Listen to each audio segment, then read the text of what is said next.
I'll call this meeting to order. Those that are able, if you'd stand with me for the pledge.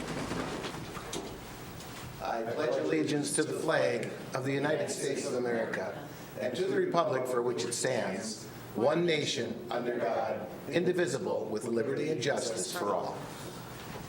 Morning, Mr. Chair. Good morning, everyone. Happy New Year's Eve to everybody. We actually have a couple of different things on our menu today, but the very first thing that we have is approval of the county board minutes. So moved. Second. Motion and a second. Discussion on the county board minutes? Hearing none. Those in favor? Aye. Those opposed? That motion will pass. I will also add right now that Commissioner Lemire will not be able to be with us today. So then I would look for additions, deletions to the agenda. First, I will ask Tabitha if she has any. So we did add an Ice Fest presentation this morning. Okay. That's been added. Anybody with the board have anything they want to add? If not, I would look for a motion. Motion to approve, Mr. Chair. Second. Discussion? Hearing none. Those in favor? Aye. Those opposed? That motion will pass. We would have Ice Fest normally based upon our agenda first, but our Ice Fest gentleman, Mr. Zwilling, I believe, is not here. So we can always interrupt the sheriff's report because I know that the sheriff is very flexible. I see that Victoria is with him today, and I know she's very flexible. So if we have to do that, we can. But in the meantime, I wonder if we want to just go right into the sheriff's report.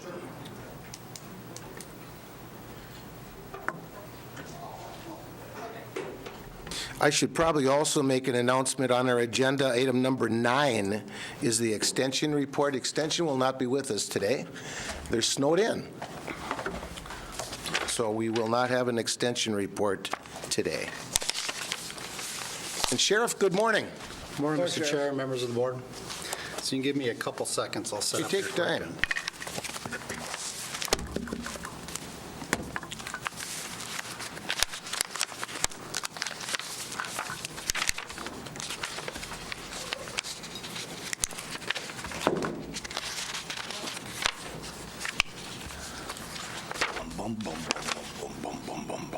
On the agenda, Sheriff, you actually have Victoria first, and it doesn't matter to me that Victoria is first. It's up to you. Actually, why don't we do that? There's a couple things that I have to just review quick.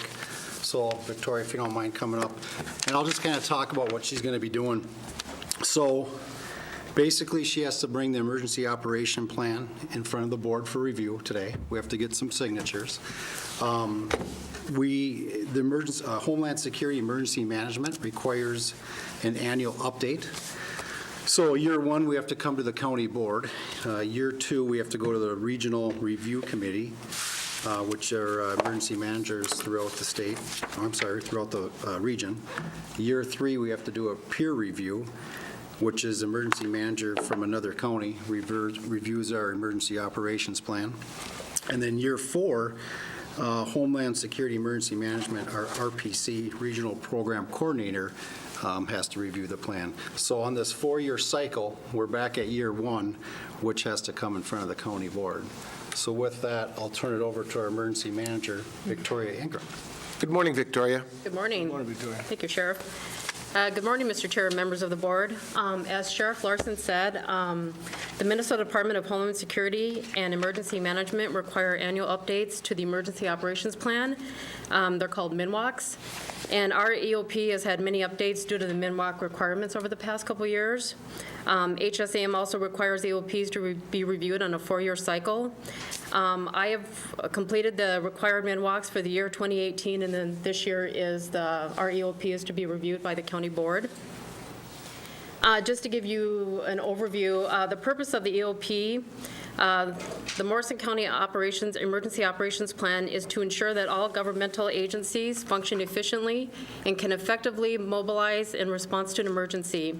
The priority of response is to protect life and livelihoods. The Morrison County Emergency Operations Plan represents a concerted effort by all Morrison County governmental agencies to provide resources and assist in life safety and property preservation for all hazards.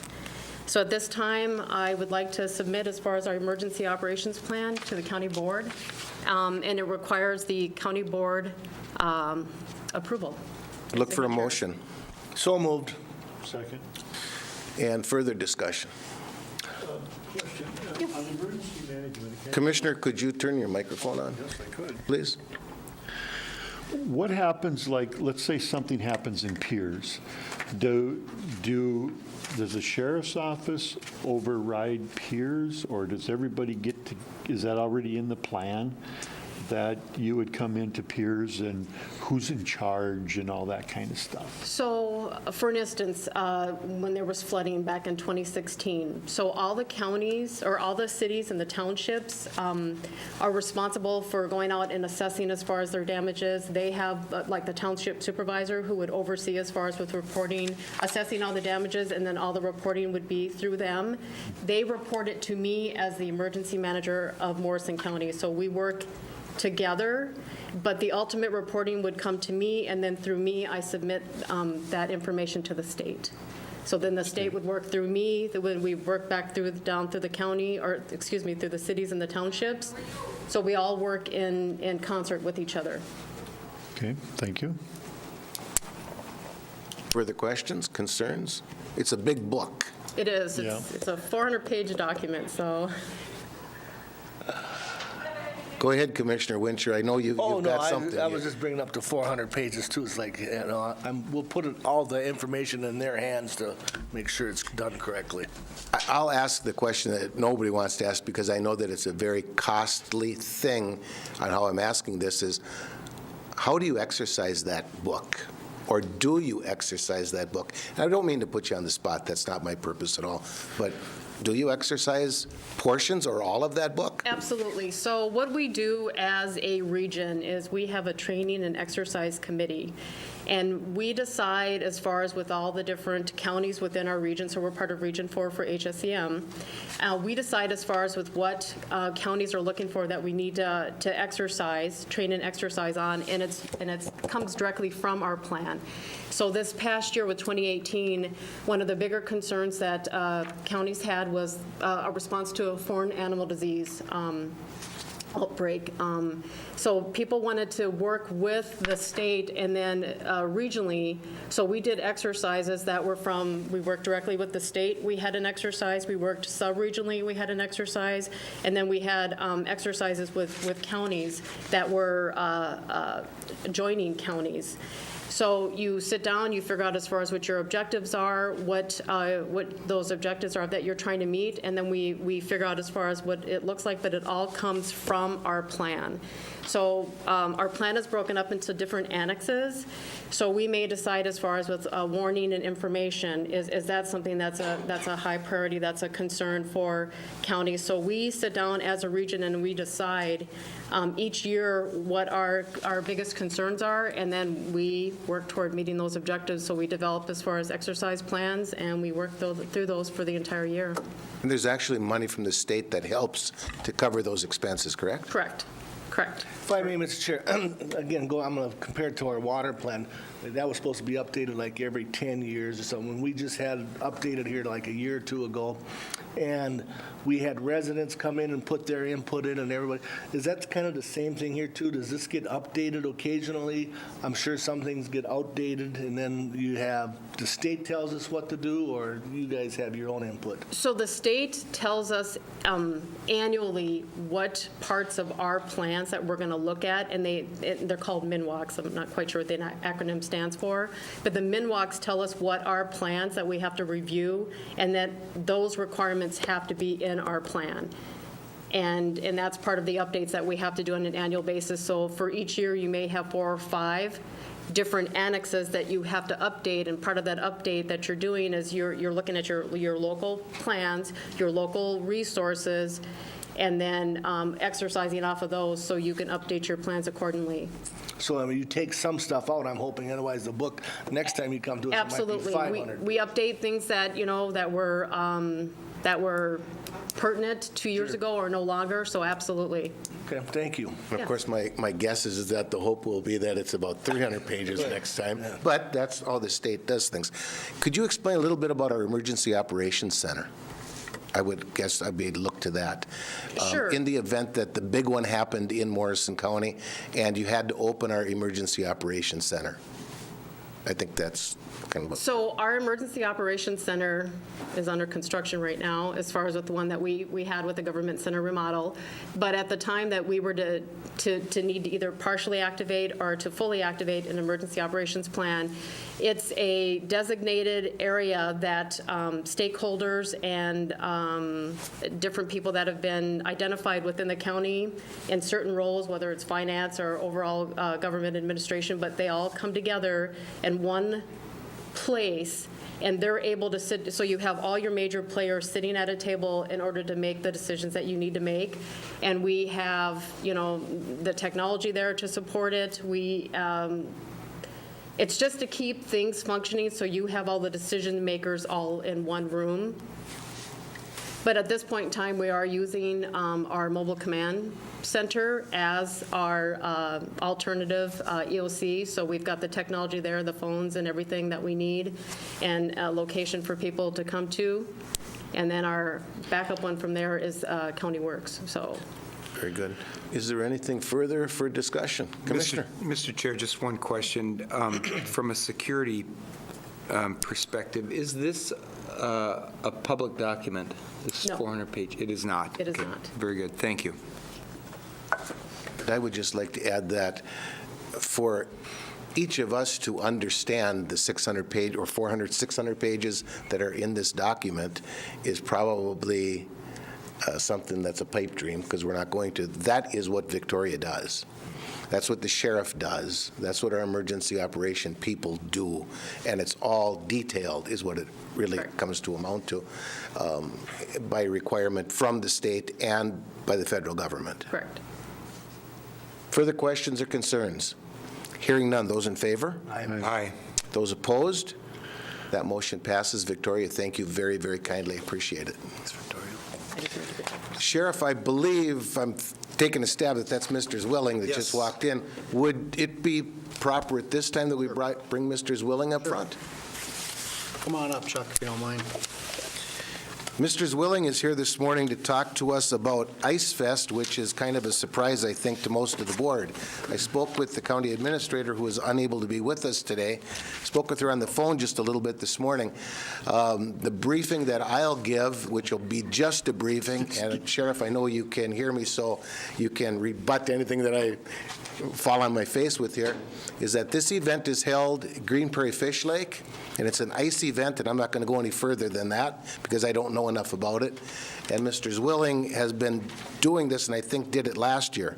The question came in as to if we need to have a large assembly based on our ordinance, and maybe we do, and maybe we should have had it last year. It doesn't make any difference. Last year's gone, and this is a new year, new season, and we probably need to have that. I believe Mr. Zwilling is operating under a nonprofit, I think. Correct. And that kind of clears him, I think, of a couple fees. And that's about as much of a intro as I can give. Chuck, if you would introduce yourself and take over from there, I'd appreciate it.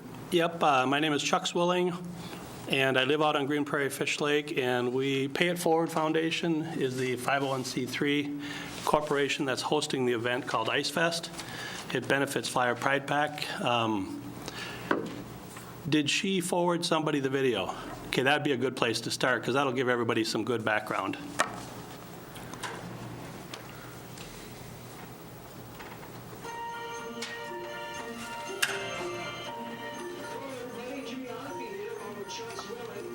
We're here to talk about the second annual Ice Fest taking place January 12th and 13th up on Green Prairie Fish Lake, which is by Camp Ripley.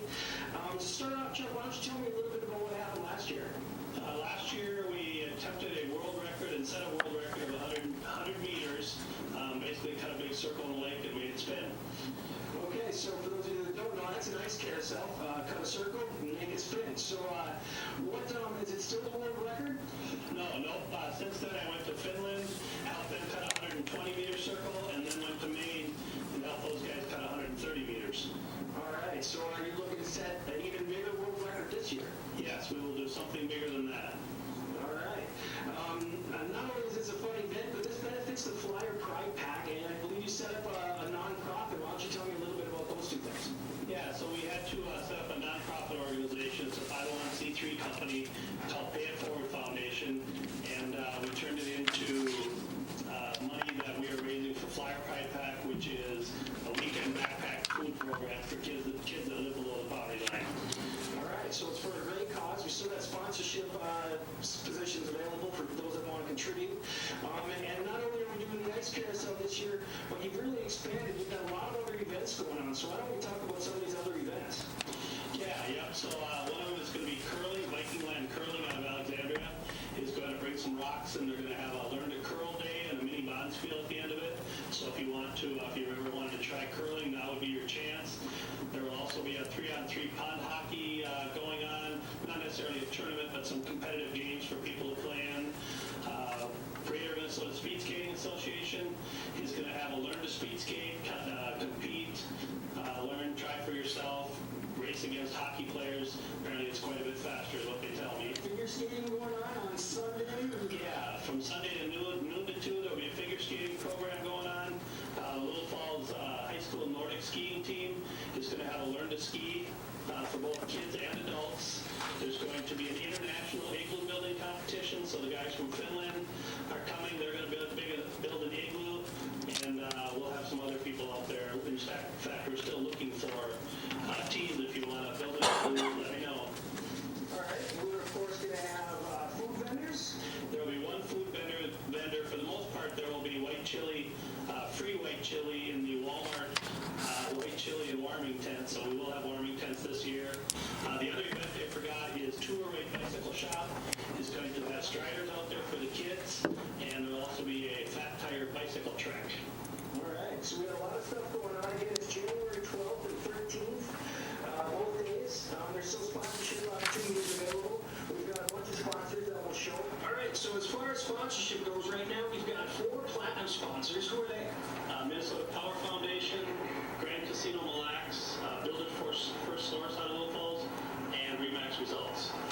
And then we've also got some other sponsors. What do we got? We got gold, silver, and bronze. How many sponsors are we up to so far? We've got 51 partners so far total, but of course to run a big event like this, there's a lot of expense and even just donations in kind has been a big part of the event. And we've got some contact info, of course. I'll put them on the screen for more information to be a sponsor as well as some of these other events that are going on. So hopefully we got some good weather. Things worked out pretty good last year. We're a little better this year. We got a lot of fun things. So everybody come out and enjoy. So we hope to see you there. Very cool. So that's a little bit dated. We did that right about Thanksgiving. We're actually at about 75 partners or sponsors, and like 65 of them are Little Falls-based businesses and like service groups and that kind of thing. So it has been great participation from the entire community. Sure. So maybe we can talk a little bit how our large assembly ordinance falls into play for this event. Sure. So what happened was last year I wasn't informed of the event. I've actually learned about it after the fact, and I reached out to Mr. Zwilling and said, hey, we need to, we need to talk about a few things. We should probably have like a safety plan intact in case something was to happen. And what we did was Mr. Zwilling agreed to do a water safety use event permit. So I signed off on that, and we've met, I think we've been meeting since September, actually since August. We've met a minimum of 3 times, if not 4.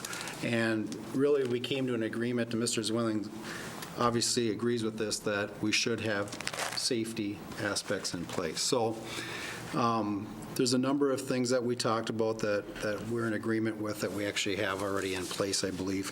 And from my end of it was, I wanted to have divers on scene in case something was to happen. If somebody went in the water, we wanted to make sure that we have someone there and we're not calling out a dive team, and now we have to wait minutes, if not a half an hour, to get people there, responders.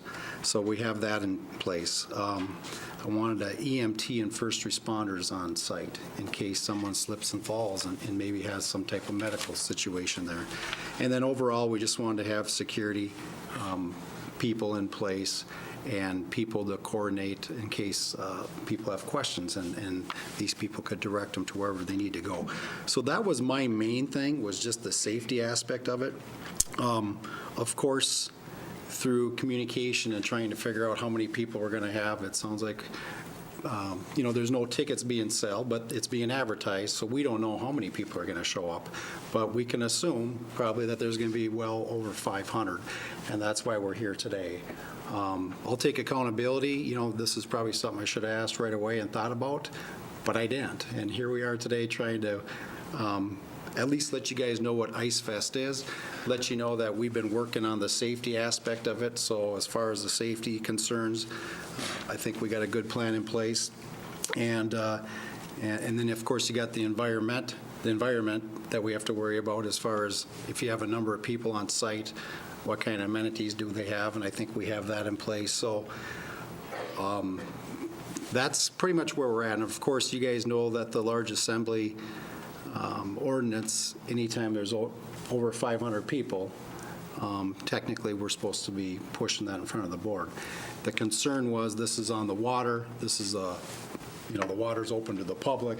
This isn't private property. We don't know how many people, so we're just trying to cover our bases and probably go through the ordinance just to make sure we're covered. Well, I think the covering of the base is extremely important. We're talking about ice, we're talking about water. I get that, very much so. And I don't really know that are we bringing this to the board today? So today, what it is we're kind of using this as a presentation mode, maybe question answer. If we don't get everything clarified, we would come to another planning board meeting, which would be the next one that's up. I think it's January 4th. But then we'd be going to the board on January 8th for a vote on the assembly ordinance. Okay. Mr. Chair, an application needs to be filled out to be approved. Exactly. And is in the works, I'm assuming? Actually, no, I have not received an application from Deb. Deb is the one that was included on some emails, and then all of a sudden she brought up the thing, should this be a large assembly ordinance thing, which, we didn't know anything about. But So Mr. Zwilling will be going to the auditor's office directly after this meeting to be filling out the large assembly ordinance. I was there earlier, that's why I was late. That's not a problem. I didn't fill it out, but I went to the wrong place. Okay, that's not a problem. Oh, perfect. Oh, okay, yep. So one thing that I want to put out right out front, transparency is important. We did have a skid loader go through last year. So we did this the first time 2 years ago. It was a little small 55, 60-foot carousel just to see if the concept worked. We had seen it on YouTube. I was born and raised on a sawmill, logging, knew how to run a chainsaw, seen it on YouTube, and I thought, me and my brothers could do this. So we did. We did a little 55-footer. And then the second year, being last year, I'd asked my family, do we want to do it again for our little Christmas get-together? They were all in, sure, why not? We decided to go for a world record. When we added the Flyer Pride Pack is when it really kind of grew legs. So the whole thing last year, there was no plan. There was like 3 weeks of planning, and that's it. Because it wasn't supposed to be a big event. It wasn't supposed to be on KARE 11, Discovery Channel, raise over $4,000, so it really kind of grew legs and grew out of control, quite frankly. So this year, we did it, like I said, we had a skid loader go through the ice. So obviously, I've been trying to delegate. I've got 12 brothers and sisters. So I delegate, like Mary Jo is the welcoming committee for the foreigners, for the guys from Finland and Maine, and some of the brothers are in charge of the ice, and another brother is in charge of this and that. But the safety thing, I told my wife, her and I have to be on the safety committee because it's, obviously the most important thing. So then we kind of, by default, added him to the safety committee, him and Sean and Jason Worley also, and then we've met, 3 or 4 times, kind of covering all the bases. Crow Wing Dive and Rescue, we'll have 2 divers there for the entire event, and Randall Fire Department is supplying the EMTs and first responders. We have a non-dedicated ambulance. I don't even know what that means, other than I don't have to pay for it. There isn't one sitting there, but I don't know if that's just they have their channel tuned to us or something. Basically, for quicker response. A heated vehicle in case a patient needs to sit there and or be worked on until the ambulance arrives. Yep, very good. Yeah, okay. And what else? Obviously, guaranteed there will be nothing heavier than a 4-wheeler on the ice, anywhere near the ice. We'll be putting up, in fact, I'm going from here after I fill out the permit to Knife River to pick up cones and barrels and caution tape, because we went out and we've marked the circles already. We've snowblowed, tied a cable to the middle and snowblowed it, and then we cut just a 6-inch kind of a marking the spot kind of thing. And I wanted to get some cones up so people don't drive through it, don't drive over it, whatever. But let's see, what else can I tell you? We do have insurance on the event.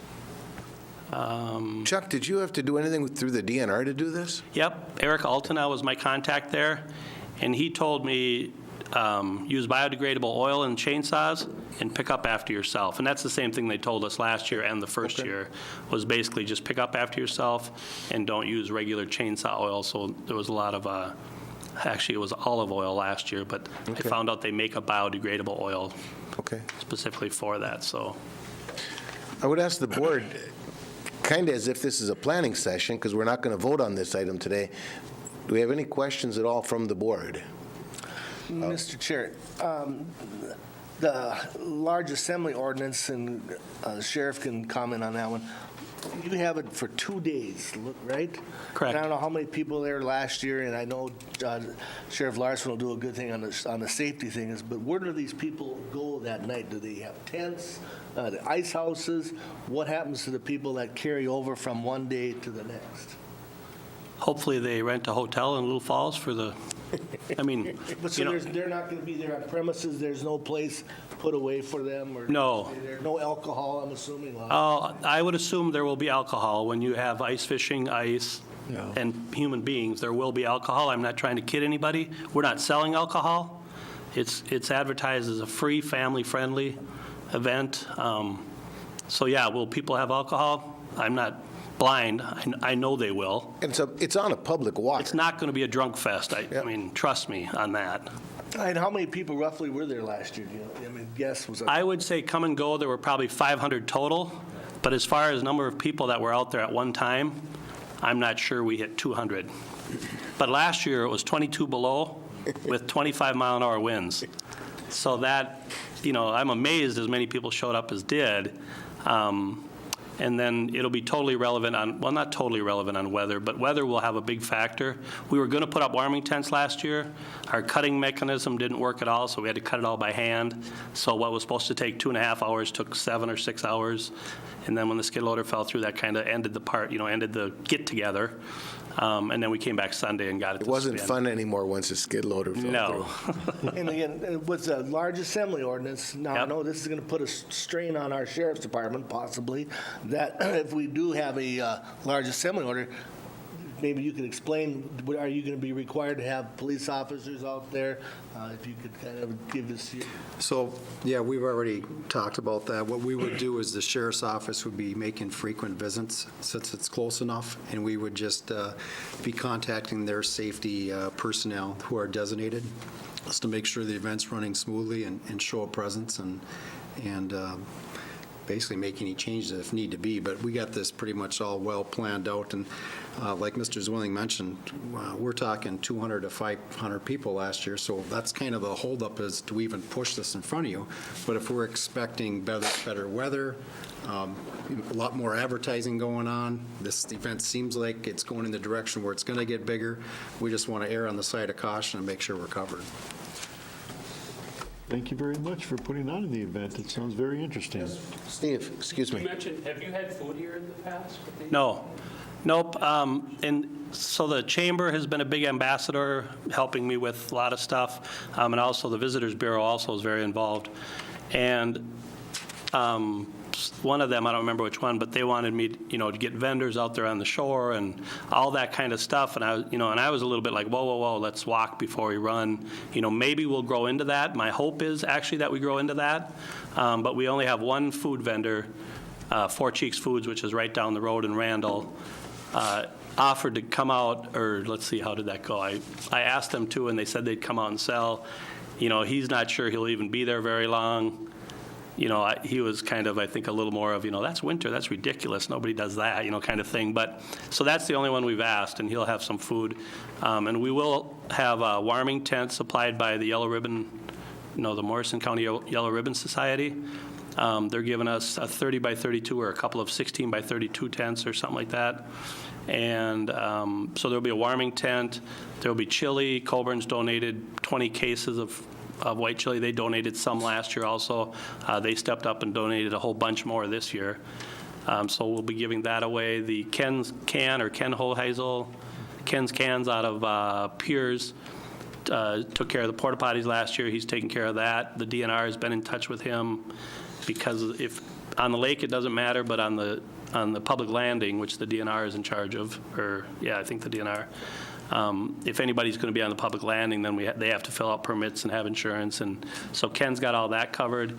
And Four Cheeks Foods, if they go on the ice, it'll be about 20 feet because his trailer is like 9,000 pounds. So I said, you're not going anywhere near the carousel. So either he'll be on the landing, which he needs a permit for, and he's already done that, or he'll back out kind of right off the public access there, and literally, so if he falls in, he's in 2 feet of water. And then there's another trailer from Minnesota Renewable Energy Source, because this is going to be powered with solar energy. So Sun Energy is doing the majority of the work. MRES is there kind of for show, but to help, and they'll have some education stuff going on. And their trailer will be probably right on the other side of the public landing, but their trailer's pretty light. Excellent. Just for proper permits, I think public health would require, I don't know how much food, but what they require a permit of some kind, I would assume. Yeah, a vendor license. Yeah. Yeah, which I'm assuming Four Cheeks has. I mean, I don't know. yeah, they would have to have that in their own insurance to even be there. Yeah. I'm anticipating that too, yeah. Deb's got a question. Oh, excuse me, Deb, sorry. Sorry. You mentioned having insurance. Yep. The ordinance requires liability insurance of $1.5 million. I assume you're covered? Yeah, well, what I started communicating with, you're not Deb Gruber, are you? No, Deb Locke. Oh, okay, because Deb said she wasn't going to be here. So, you guys should be thankful Deb works on the weekends, by the way. We corresponded a lot, and I told her that I would have to check on the limits, but the insurance policy we have, which is through Hayes, Philadelphia, whatever, we got some pricing from Campagurby right here in town. It was $2,500, $2,100, quite a bit of money. He said, you should be able to do better than that. Keep looking. I can't find anything. So we did look around, and we found something much more reasonable. So, of course, what's the first question you think of when something's much more reasonable? Mm-hmm. Is it worth the paper it's written on? So I sent it to my own personal insurance rep, and he looked at, and I said, just tell me if this is worth anything, because it was about a quarter of the cost. And so he looked through it, and he said, yes. He said, absolutely, you're fine. Everything appears to be in order that you would need. And then, let's see, somebody, I don't remember who it was, somebody just last week said we had to add the state of Minnesota. Oh, that was probably the DNR. We had to add the state of Minnesota as a lost payee, maybe, or something, or additional insured, I think was the word. And so we sent that to our insurance guy, and he said, yep, I'll take care of that next week. And then when Deb and I talked, she said there was something, the 1.5, I read through the whole ordinance and sent her an email back kind of answering her all the questions. So I have to send that to him for the exact amount. I don't know, it's probably in the policy right here, but I don't read and understand that. But we'll work on that today. It'll start, and probably Wednesday. But yeah, so that was one big thing, was the insurance amount listed in there. The other thing that maybe I should throw this out there. The only thing that really alarmed me in that whole ordinance, because I went through and Section 7.1, I went through everything and just kind of sent to Deb how that's addressed. The only thing that we probably need a variance on is the $10,000 bond. So part of the problem is I don't even know what a bond is, but I don't have $10,000 to give anybody, so. It says there can be a variance granted. It says right in the. It's granted for the number of days because it's 60 days prior to the event. No. It's done. So Right. you need a variance for that. Yeah, but there's also a variance on the bond. Something that you can get through your insurance What agent. we have done in the past is people have given us just a check that we don't cash. and it's only cash in the case that we actually need to use it. And the purpose for that bond is in case public property is damaged. The other thing is, in the case of nonprofits, is we have waived that in the past. Yep, and it says in the ordinance, if you can show hardship, you can get a variance, basically. And we're not on, well, no, we are on public, is a lake considered public property? Yeah. Okay. The thing that, the 501(c), right? 501c3, I Right. think is the savior portion, if you will, on that. Correct, Deb? Wouldn't you say? Okay. Well, anything else from the board that we need? So you'll get together with Steve, the office, Yep, the office will fill you'll get the application filled out. Okay. and you'll get introduced maybe to public health, just because it's good to have a working relationship and get your questions answered ahead of time. You've got your questions answered, I think, with the sheriff, and I'm going to anticipate that large assembly ordinance is going to come in front of the board on Tuesday, the 8th. Is that a board meeting or is that a planning meeting? It's a board meeting. I'm not sure if we are going to still beat it up on Tuesday. When is the event again? 'Cause Yeah, it's- 12th and 13th. Okay, so we have to make a decision. Yeah. One way or the other. So that's why if we need to beat something up further, I need to look to the board and we need to ask those questions. Well, if I may, I don't think we have a planning session before. No, it's the board meeting. No, but we don't have a planning session before that, so, No. where we can beat. No, so we're beating it up at a board meeting Right, today. The only other thing I'd add, Mr. Chair, is, I think we got to point this out, is that there's supposed to be, the ordinance has a 60-day prior to event application, so we'll probably need the variance granted as well. And I think that I'm not going to have a problem with granting that variance, and I'm going to kind of look to you, in all honesty. Yep. And in all respect, it just never was thought of. Correct, yeah. 3 months Right. ago, 4 months ago, 6 months ago, or a year ago, Right. if you would, Sheriff, I know you better than this. If you would have known, if it would have hit you like a ton of bricks, you would have said, "Ooh, go, stop the music, we have to." And if it's like last year and it's under 500, then Exactly. we're wasting our time Exactly. anyway. But I don't think this is a waste of time regardless. I think It's not. The safety aspect's already been determined. We're in agreement. We've been meeting since August.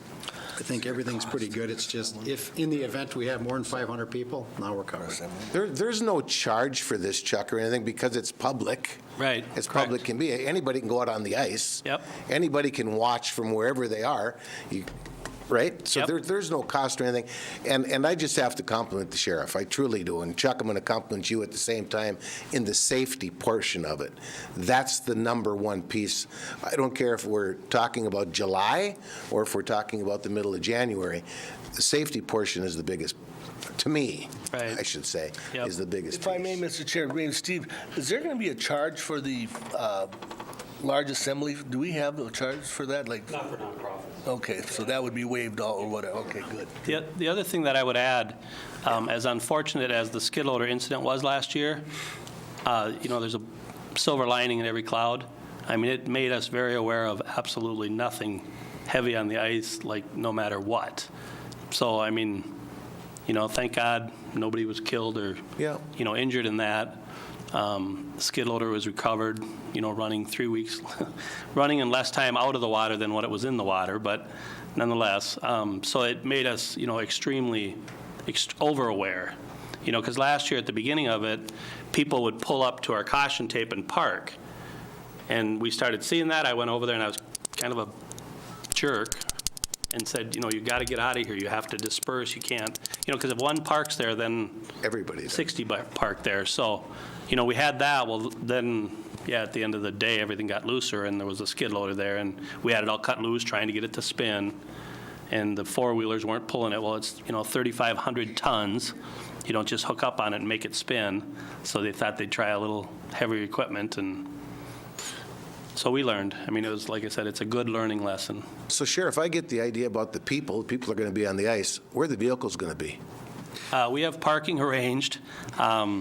Yeah, that's a good question. That's a big problem, but A huge problem. I don't think it'll be a problem this year because we have permission from whoever we need to for City Beach to Okay. plow that out, which I've already paid for.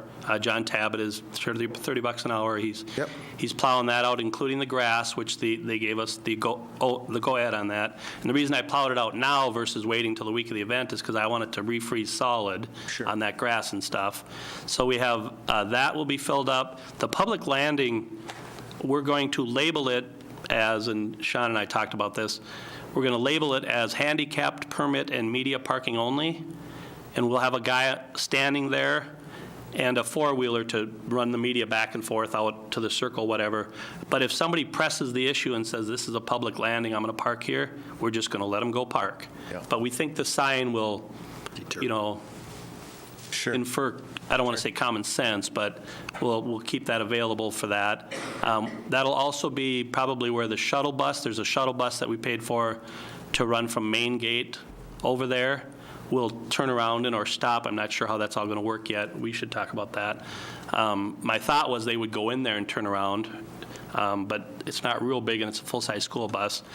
So Main Gate has like 200 spots open, and it's a free shuttle. Okay. And then what used to be Laurie's Lakeside, I talked to Rutten and Hines, and they were both very okay with parking there. He said, just a heads up, you won't have as much parking there next year because of the green space being added. But so that's, and then 37 acres, Pat has given us both the lower, I don't know if anybody knows, familiar with that, but he's kind of up on the hill. Down the lower part, there's a flat spot for parking, and then he will allow parking. He's going to plow it all out up on top. So I think we'll be fine there. I've got the field next to Vetch's across the road we could have used, but I think with getting all the other ones, I'm not even going to approach that yet because it's really bumpy. I drove in there with my truck before the snow came, and then, and you can get in and out, but it's, it's a field.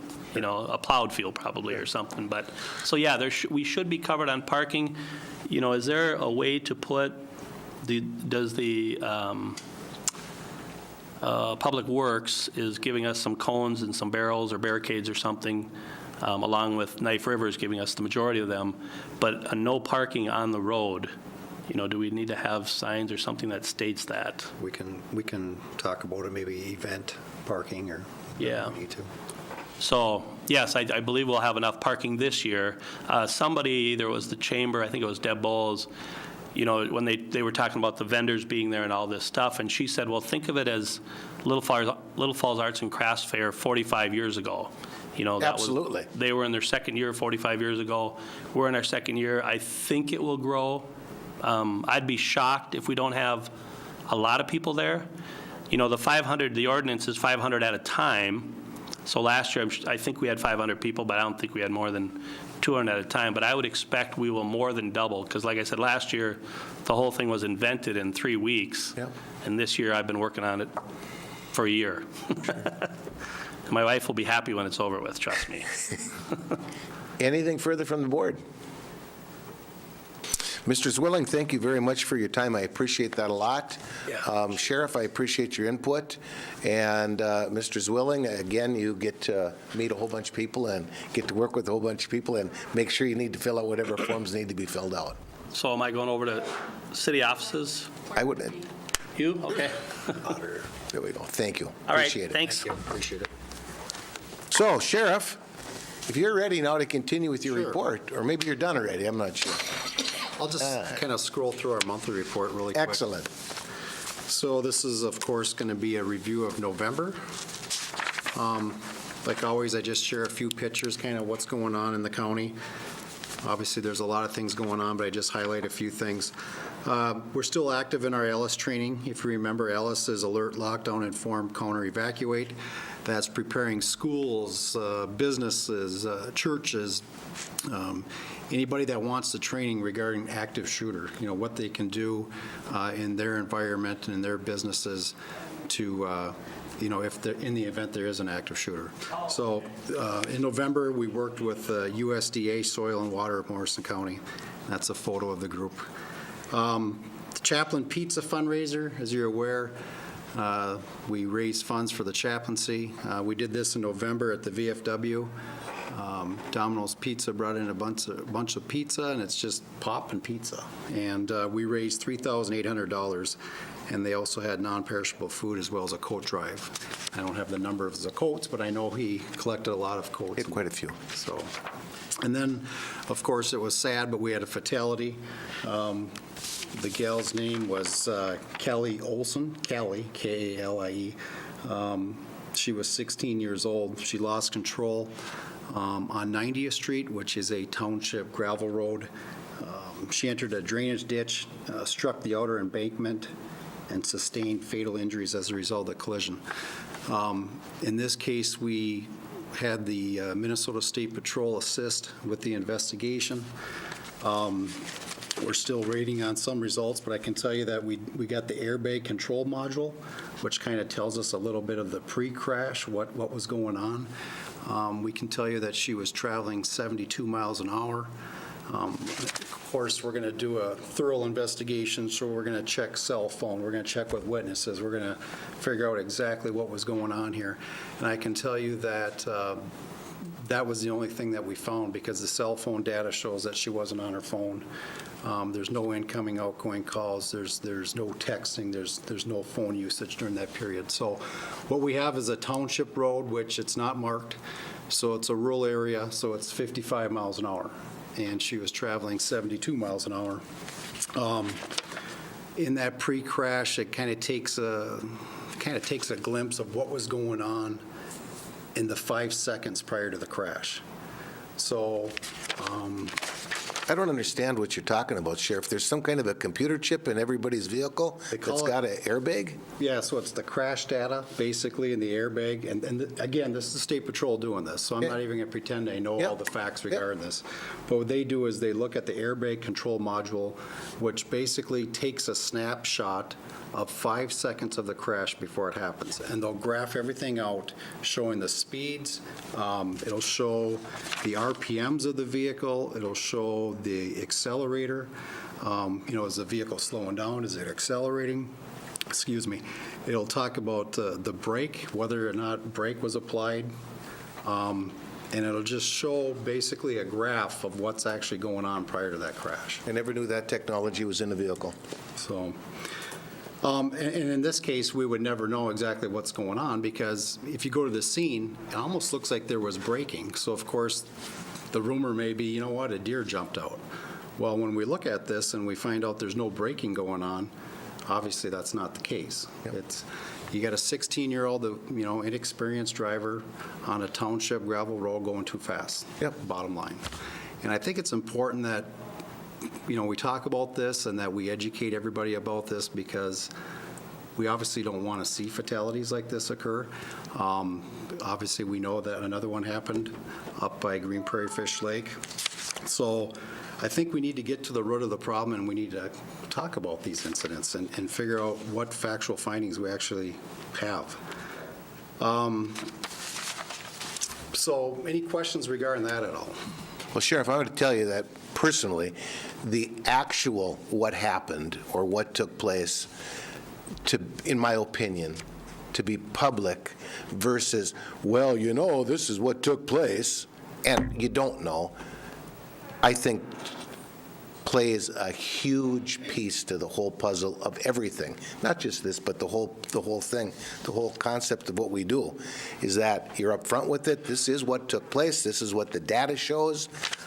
We can suggest that anything else happened.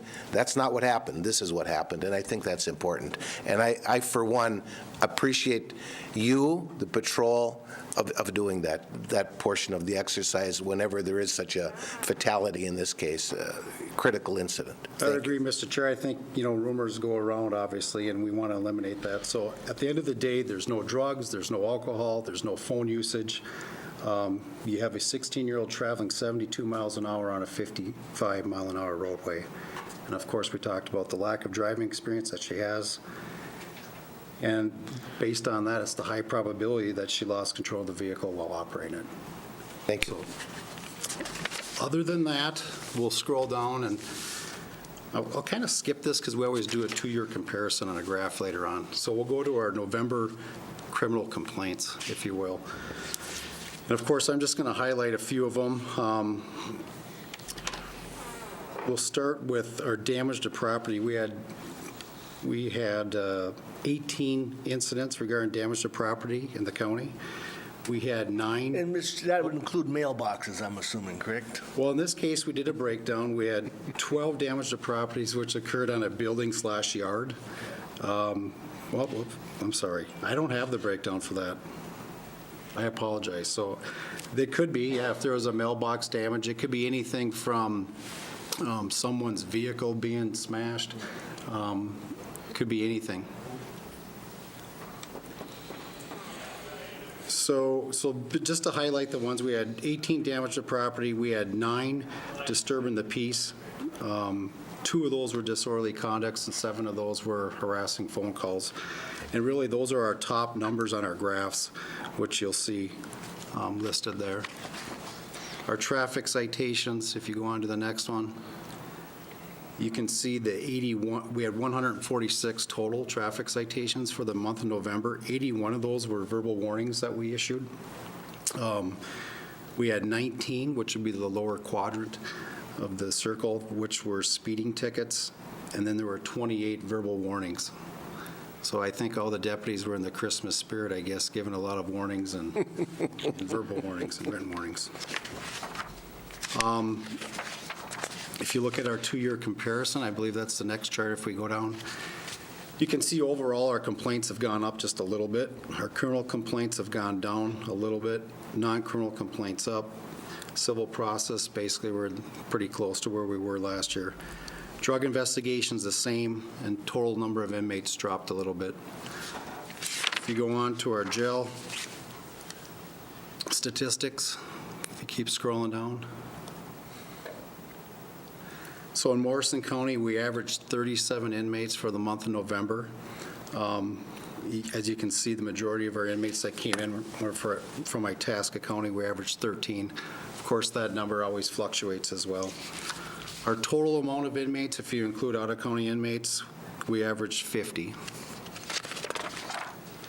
If you move on to our out-of-county inmates, we held for other counties, we held 31. And the revenue collected from boarding the out-of-county inmates for the month of November was $21,945. Any questions on any of that? If not, I'm going to move on to our drugs, just a couple drug highlights. The first one I'm going to talk about, it happened in November. We arrested a subject who was 16 years old. The type of crime was fifth-degree marijuana.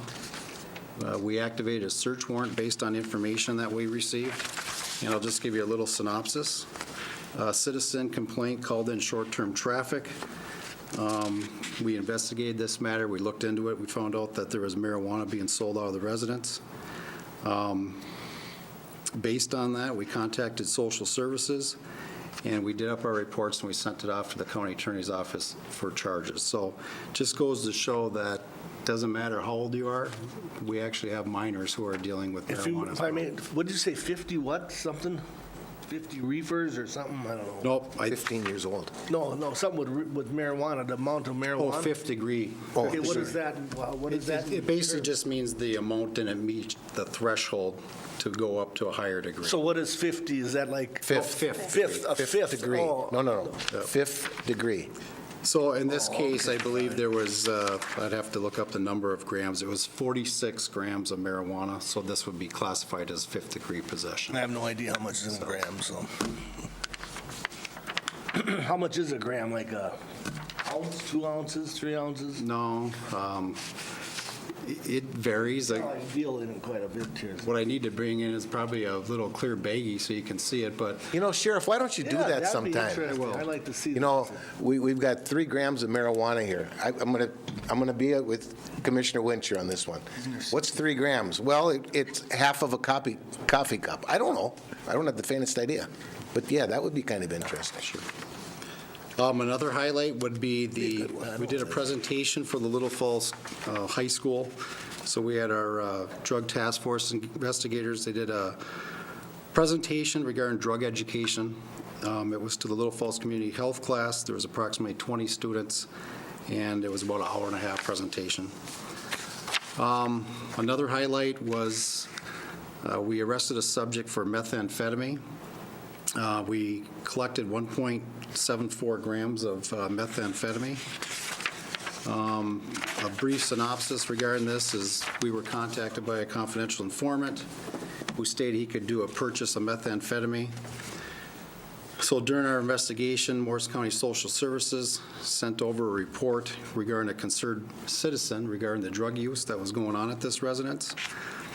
Based off the information our confidential informant gave our drug investigators, a search warrant was drafted and was executed.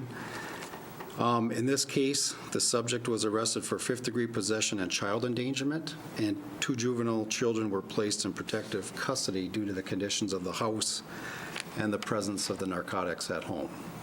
So they've been busy, of course, doing follow-ups, working with informants, doing drug buys, executing these search warrants, and then, of course, all the follow-up work that comes with it. So any questions for me?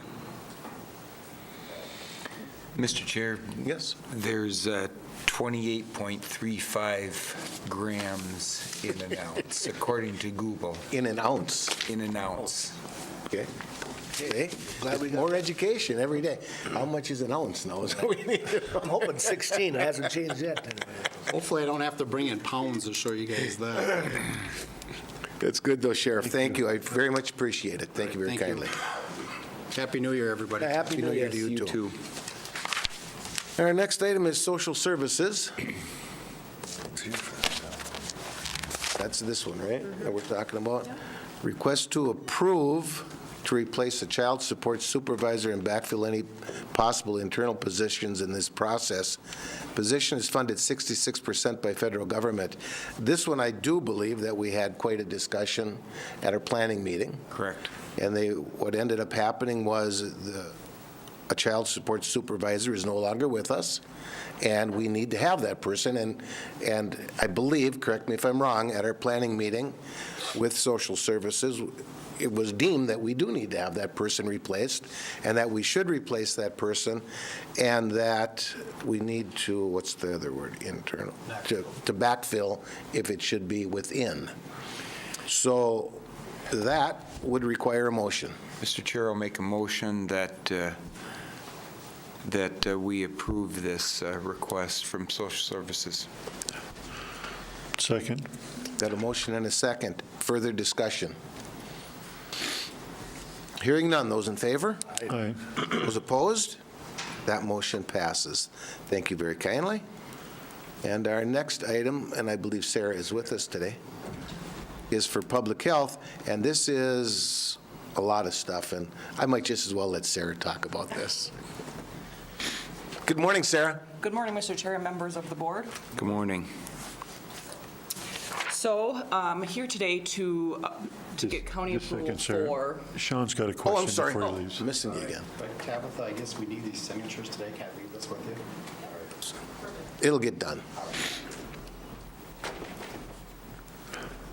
Appreciate it. Thank you. Sorry, go ahead, Sarah. yeah, so I'm here today to talk about getting county approval for 2019 food, beverage, lodging establishments. Every year in December, they renew their applications. And so that is our first motion, is just the list of establishments that have turned in an application to renew for the next year. I'd look for a motion. I'll make that motion. Second. Discussion? The only discussion that I will have at this time is this every business in the county, or is there still a few more that will appear? There's still a few more that will appear. Okay, okay. Further discussion? Hearing none, those in favor? Aye. Opposed? That motion passes. And then we have another one, Sarah, and that's going to be the 2019 annual renewal establishment license contingent upon payment in full of the 2018 real estate taxes. You have to Yeah, in explain Morrison that. County, you have to pay your real estate taxes before you can get your renewal. And so we have a few businesses that have turned in their application contingent on paying their taxes, which is the establishments that are listed in this motion.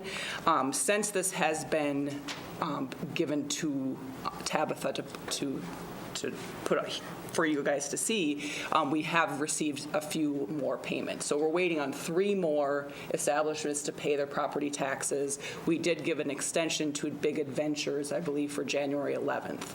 But otherwise, if they don't pay by today, the county attorney will send out a letter to ensure we get that money before we will renew their application. Okay. So if I may, so they can basically be selling whatever without a license? Well, their renewal will be, their taxes are due by the 31st, and so then they will not get a new license unless. But their license comes due January 1st, correct? Correct. Okay. But if I'm one of these here establishments and I don't pay my taxes, I'm operating after January 1st without a license, correct? I believe so. I'm not entirely sure, to be honest, when the renewal, if it's in mid-January or January 1st, but I know the county attorney will send out a letter to work to ensure we get the property taxes, and we'll give a timeline on that. So I'm not exactly sure on the application deadline or. All right, that's fine. But these are also not just alcohol Right, oh yeah, I see that. businesses. Food, beverage, Like lodging. here and stuff Yeah. like that. So I'd look for a motion. So moved. Second? Got a motion and a second. Further discussion? Hearing none. Those in favor? Aye. Those opposed? That motion passes. And Sarah, your next one is? So these are change in ownership for Subway and Randall, and a new establishment owner license for Upsala, Cynthia's Kitchen and Cocktail. So these are new owners and a new application. Okay. Would look for a motion. So move. Second. Discussion? Hearing none. Those in favor? Aye. Opposed? That motion passes. Very good. I think that's all. Yes. Thank you. Thank Happy you New very Year. much. Happy New Year. Our next item of business would be extension, but extension is not with us today because they are snowed in, as I mentioned earlier today. So our next item is the auditor's report. Deb stepped out, so. Deb stepped out. Well, we I have- wonder if Steve wants to talk about it. Well, this is to approve the resolution to appoint Chelsea Robinson, the auditor treasurer, as the driver's licensing agent. Is that something we do every year? Or is this No, because when there's a Chelsea's changeover. new? Yeah. Okay. Look for a motion. So move. Second. Got a motion second. Discussion? Hearing none. Those in favor? Aye.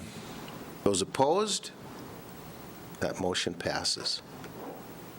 Next The item item, is to acknowledge the receipt of a $2,000 donation from an exchange club to be used for K-9 equipment, which we've already received, and we're just acknowledging the donation. So moved. Second. got a motion and a second. Discussion? Hearing none. Those in favor? Aye. Those opposed?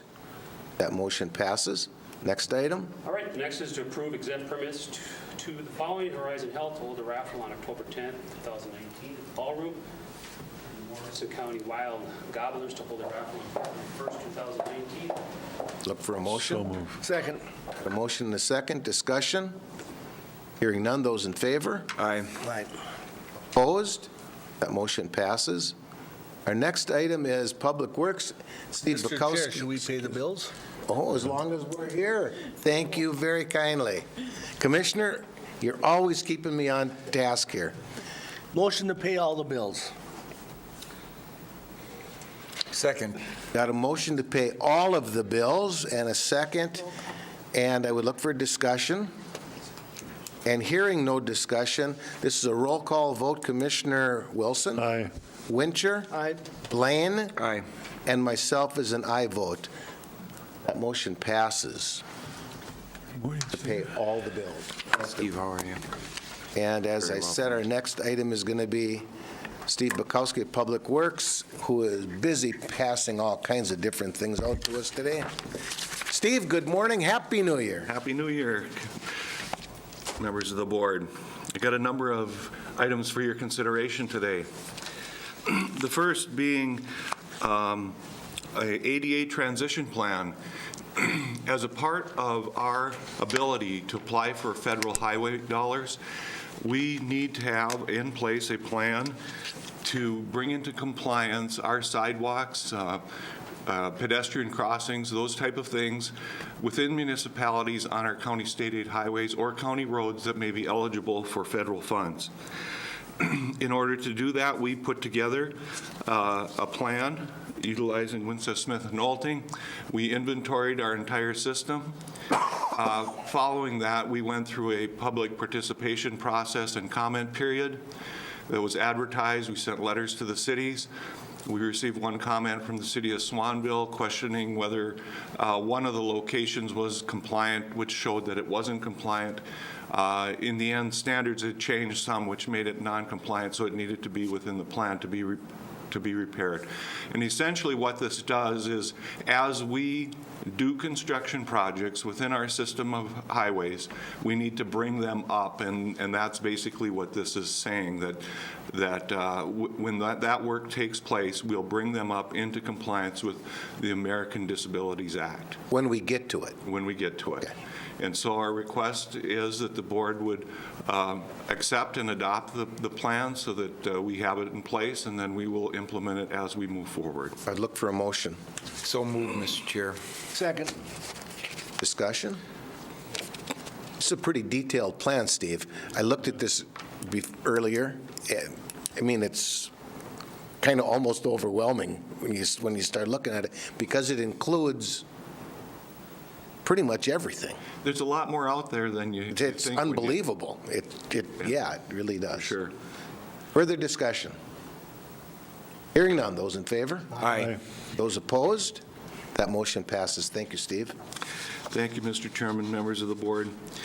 The next action item is a request to adopt a resolution authorizing the agreement and the chairman and the administrator to allow us to move forward with a project that we have agreement with the City of Pierce and the Rich Prairie Sewer and Water District on for a 2021 reconstruction of R43 and 39.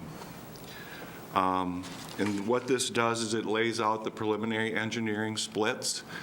Since the City of Pierce has been successful in obtaining funds to construct a trail along 43 and 39 that needs to be incorporated, and we need to cooperate with them during this construction in order to build it within the right-of-way that exists.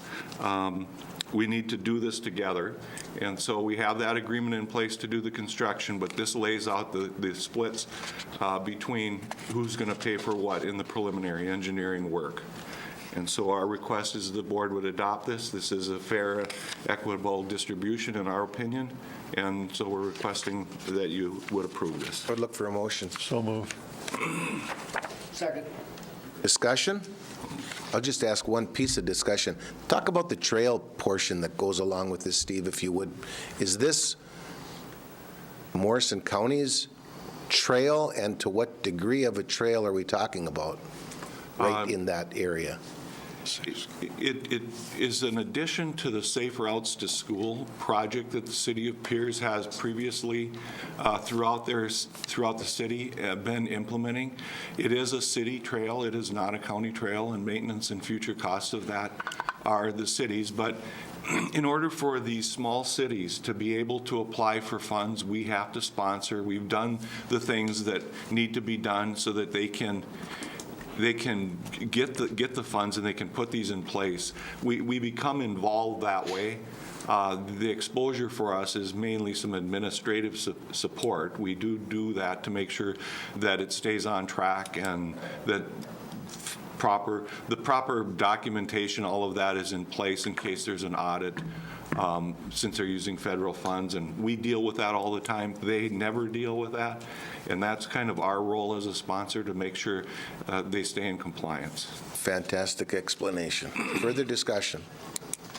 Hearing none. Those in favor? Aye. Opposed? That motion passes. Thank you. Thank you, Mr. Chairman. Mr. Chairman, members of the board, the next action item is requesting the board to adopt a resolution for an application that we would like to make for the 2023 Federal Transportation Program. In evaluating our work that we have and are projecting out that far, we're requesting that the board would allow us to make an application for the pavement rehabilitation of County State Aid Highway 1 from the city of Randall to our County State Aid Highway 5. It's a project that I think will compete very well for federal funds. It's a project where we're going to be rehabilitating the pavement by probably milling, and the design of it isn't completed, but I'd anticipate we'd be milling. We would then be reclaiming the existing pavement. When we pave back, we'll be paving the shoulder, so we have a full width paved shoulder.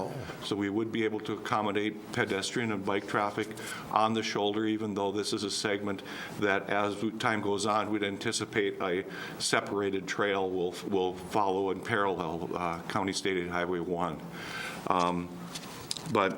So those are the reasons why we're requesting the board to allow us to make an application to this one. I think that we have a good chance of getting it funded. Excellent. Look for a motion. Move to approve, Mr. Chair. Second? Got a motion and a second. Further discussion? Hearing none. Those in favor? Aye. Those opposed? That motion passes. Thank you. Thank you, Mr. Chairman. Mr. Chairman, members of the board, I passed out, as it came around then, the applications that we have received for solid waste hauler licenses and recyclable material hauler licenses. And on the back side, we have the solid waste management facility licenses that have applications have been made. We have inspected the management facilities. We have checked the haulers on the question of real estate taxes. We have all of these in compliance at this point in time. And so it's the first time I think we were able to come to the board and make that statement. So we'd request that the board would issue the licenses.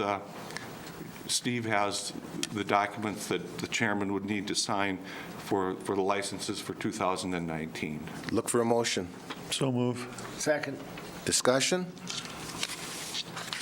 Hearing none. Those in favor? Aye. Opposed? That motion passes. Thank you. Thank you, Mr. Chairman. Mr. Chairman, members of the board, this is an item that we had discussed at our Public Works Planning meeting relative to Camp Ripley Veteran State Trail and the segment from the city of Randall to the city of Pillager, which is another high priority segment that there has been some activity in trying to determine the alignment and future construction on. We have a bridge over the Little Elk River that will have to accommodate the trail when we replace that structure, and that's probably coming up over the next couple of years. We have several other larger culvert installations that also will need to be able to accommodate the trail. What this agreement allows us to do is to recover our engineering expenses as it relates to the trail portion of the work that we do, and also if the structure is, and the project is constructed, it allows us to negotiate with the DNR for their share of the project itself. And so our request is that we would be able to enter into this agreement with the DNR, authorize the chairman and the administrator to sign it. It is very similar to the same agreement that we have on the segment from Little Falls to the Sioux line. Work that we assist the DNR with, they compensate us when we invoice them for that work. Look for a motion. So moved. Second. Further discussion? Hearing none. Those in favor? Aye. Those opposed? That motion passes. Thank you. Thank you, Mr. Chairman. Then the last item, Mr. Chairman, members of the board, is the request by IceFest. I know that you had presentation earlier in the board meeting about this issue. It kind of generated the question of whether the large assembly ordinance actually kicked in when this request came through. And in order to be able to provide some support for traffic control, and all we're looking at is providing some cones and some barrels, we have some of our older materials that we do loan out to township cities and nonprofits when they have events. We've done that, but we need to be bringing those to the board so the board can act and agree to that support. And so I know that this will be moving through, but we felt that we could bring it here at this point in time contingent on you authorizing a permit for the event. If that would be the case, that we could provide some of these cones and barrels for traffic control for it. I'd look for a motion. So move. Second. Discussion? Hearing none, those in favor? Aye. Opposed? That motion passes. Steve, thank you very kindly. Thank you very much. Appreciate it. Happy New Year. Happy New Year, Happy Steve. New Year, everyone. And Friday will be at Public Works. Yes.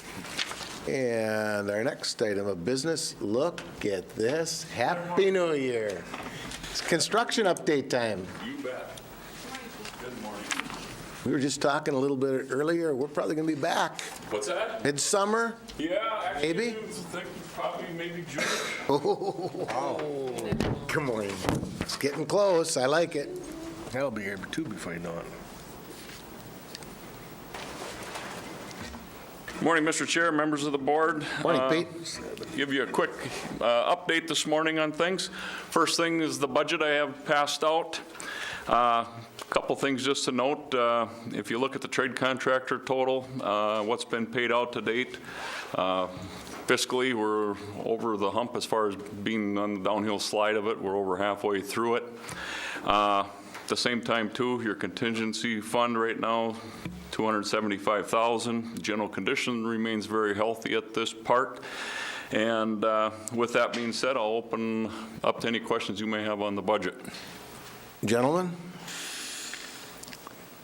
Well, I guess, how's the contingency? Is that going to hold out till the end of everything's over with? I think so. We know we got into the new part, working on the basement area. The only two real items that we're addressing, we insulated that north foundation wall, which I don't know if you've been down there before and after, made a heck of a difference. We spray foamed it.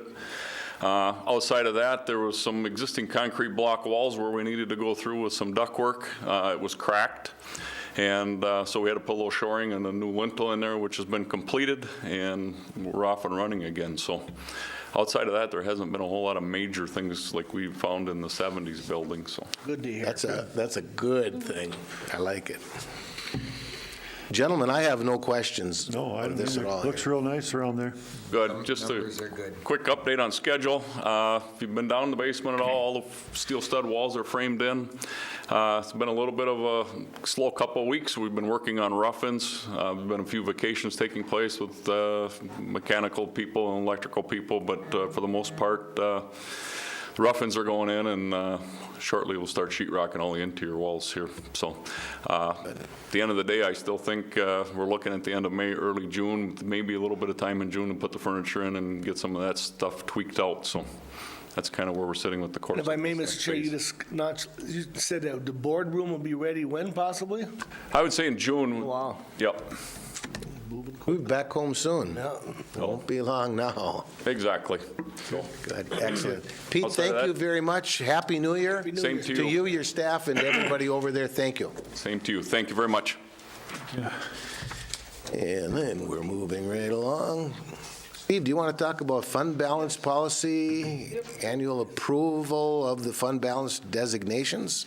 Yes, every year, according to GASB statements that were issued years ago, we have to just bring a listing of those. The balances are last year's balances, and I'll be updating you with the new balances as we get done with 2018. But this is the list. There is no new categories for 2018, and so I just need to get an approval on. Sorry about that, Mark. Oh, I'm sorry. You want to repeat that? Sure, I can repeat that. This is to approve our fund balance, assigned, restricted, and committed fund balances for 2018. There's a listing of them in the packet. The balance that's currently there is as of 2017, and I'll be updating that as we finish the year 2018. Very good. I'd look for a motion So moved. Second. and discussion. If there's any? Hearing none, those in favor? Aye. Those opposed? That motion passes. No, No, it's not. I don't think so. Didn't spend any money, did we? No. And then, Steve, if you would do our next item is an update the policy to IFS per diem meals. It's IRS, I got IFS in there. I was just going to ask you, what does Sorry. IFS stand It's for? Well, IRS. IFS is Whoops. our integrated financial system, but that's the wrong IFS, that shouldn't be there. It should be IRS. My apologies, It's sorry. IRS per I should diem. know better. This is a change to policy to, we always match every year our policy to what the IRS maximums are, and this Yep. takes that into consideration. And as you can see, the meals were changed Yep. on that accordingly. Very good. And I believe we're looking for a motion on this, So too. moved. Second. Discussion? It's the IRS. IRS. Those in favor? Aye. Those opposed?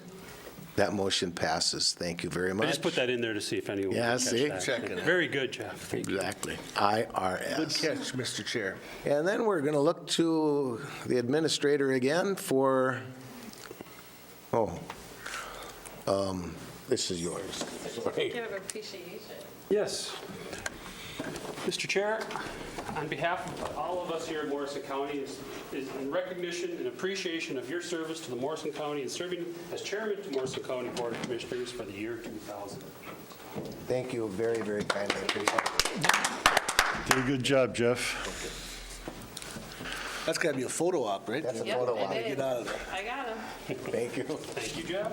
Thank you very much, everyone.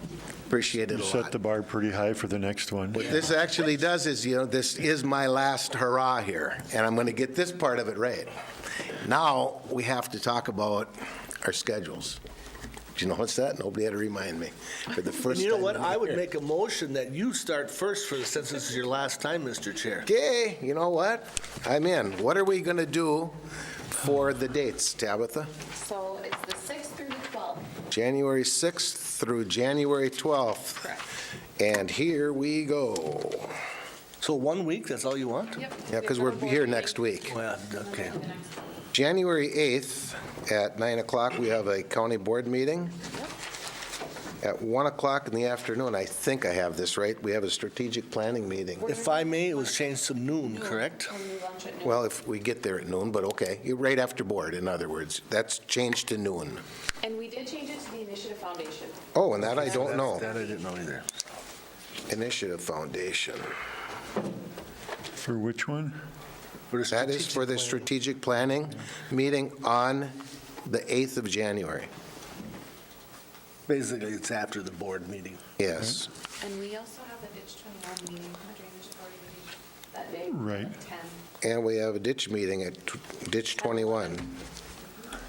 21 meeting that day. Thank you. That's a good catch. 'Cause That's I- after the board meeting, right? Yep, all in the same day. And then on the 10th, at 1 o'clock, I have a Public Safety Planning Committee meeting. That's a phone conference. At 6 o'clock that evening, I have a Trails meeting in Randall.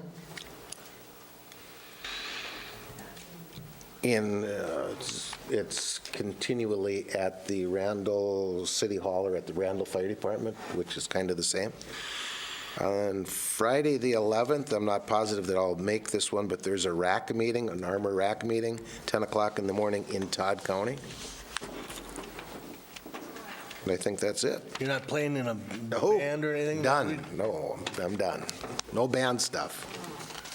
Thank you. Next, Commissioner, right down the line. Yep, we took care of all that, so I'm good to go. I'm good to go. We're only going to the 11th, 12th, whatever? We're only going to the 12th, just 6th through the 12th. We're clean. Is there a Morrison Rodina Community Health Board meeting? That is a really great catch, but it was, I received correspondence that will be canceled for this month. Yep. Excellent, good catch. Anything further that needs to come before this board? Gentlemen, as my final act, I would look for a motion to, I think you should do that, Mr. Chair. I'll make a motion to conclude this board meeting. Our time, 10:24. Thank you all very much. Thank you. Bye.